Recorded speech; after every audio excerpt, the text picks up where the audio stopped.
by Linda Jacobson of the 74. In late March, Education Secretary Linda McMahon recorded a video to announce an investigation into Maine school districts that allows students to change their gender identity without their parents' permission, a key target of the Trump administration. But she didn't face the camera alone. She was joined by Nicole Nailey, a longtime conservative advocate and president of Defending Education. It was Nailey's organization that scoured district websites for evidence of gender plans, what they call parental exclusion policies. In a letter to Maine Education Commissioner Penda Mackin, McMahon gave Defending Education credit for gathering the documents through public records requests and referenced two conservative websites, The Federalist and Maine Wire, that published the group's findings.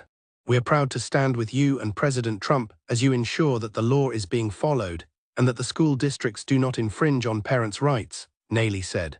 Nailey offered similar quotes when the Department of Education's Office for Civil Rights, OCR, opened investigations into school district equity policies in Chicago and Fairfax, Virginia. In February, Defending Education filed a complaint about Chicago's Black Student Success Plan, which aims to increase the number of black teachers, improve student behavior, and make instruction more culturally relevant.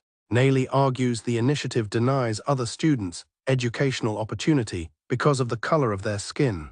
Julie Hartman, a department spokesperson, defended the inclusion of advocates in press statements. She said the agency welcomes support from and has often worked with outside groups who want to advocate for students and families and help those who believe that their civil rights have been violated. Nailey did not respond to questions about the department's communications strategy, but she is just one of several activists working with the department to advance the Trump administration's education agenda. Since February, at least 10 department press releases announcing investigations have featured quotes from advocates representing 8 organizations. They all echo the administration's position and, like the secretary, stake out conclusions before the OCR team has begun investigating. In July, McMahon announced an investigation into transgender students playing on girls' sports teams in Oregon. The probe, the press release said, was prompted by a complaint from the America First Policy Institute, AFPI, the conservative think tank she chaired for 4 years before she became secretary. In the release, Jessica Hart Steinman, the think tank's executive general counsel, said, "Thanks to Secretary McMahon's leadership, this investigation is moving forward as a vital step toward restoring equal opportunity in women's athletics."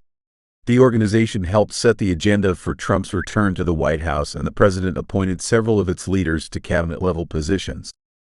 At least 6 former AFPI staffers work at the Education Department. Former staffer Craig Traynor served as acting assistant secretary for civil rights until last week, when he was confirmed to a top position at the Department of Housing and Urban Development.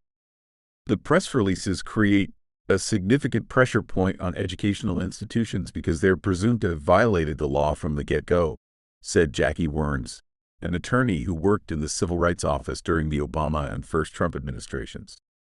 "The department," she said, "has changed from a neutral arbiter of civil rights disputes to an advocacy organization."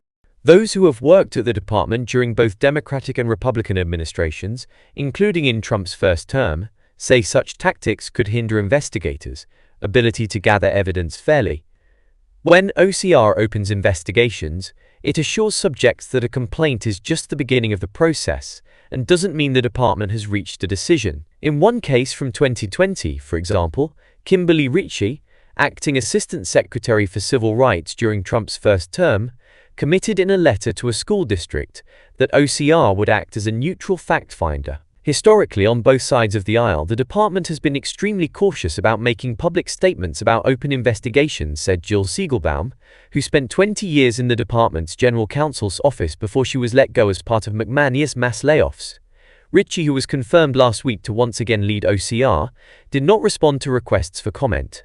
Administration allies downplayed the significance of the relationships with advocacy groups, comparing them to former First Lady Jill Biden's decision to host Randy Weingarten, the American Federation of Teachers president, and Becky Pringle, the National Education Association president, as the first official White House guests when President Joe Biden took office in 2021. A former community college professor, Jill Biden is an NEA member.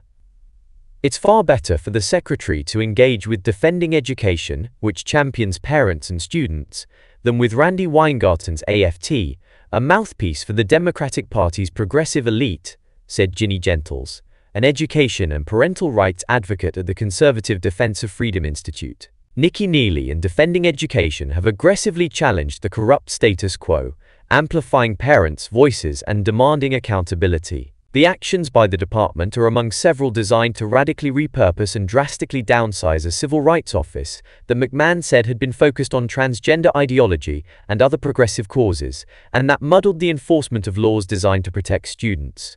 In March, she laid off roughly 250 employees and shuttered 7 of 12 regional offices, moves that are still being challenged in court.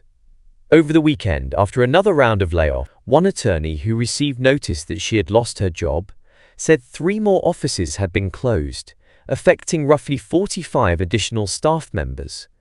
Catherine Lamon, who ran OCR during the Obama and Biden administrations, dismissed the comparisons. She likened the warm welcome for the teachers' union presidents to a political event. OCR, by contrast, is supposed to be neutral. By opening investigations with accusatory quotations from department officials and their allies, she said, the Trump administration is putting its thumb on the scale. Under Biden, she recalled, investigations frequently led to outcomes that disappointed the advocates who brought the initial complaints. There were lots of cases during my time where the complaints were appalling. Then we'd investigate and find that they weren't, she said. You might think at the beginning of a case you're going in one direction, and then when you investigate you find you're going in another. That's the job of an investigator.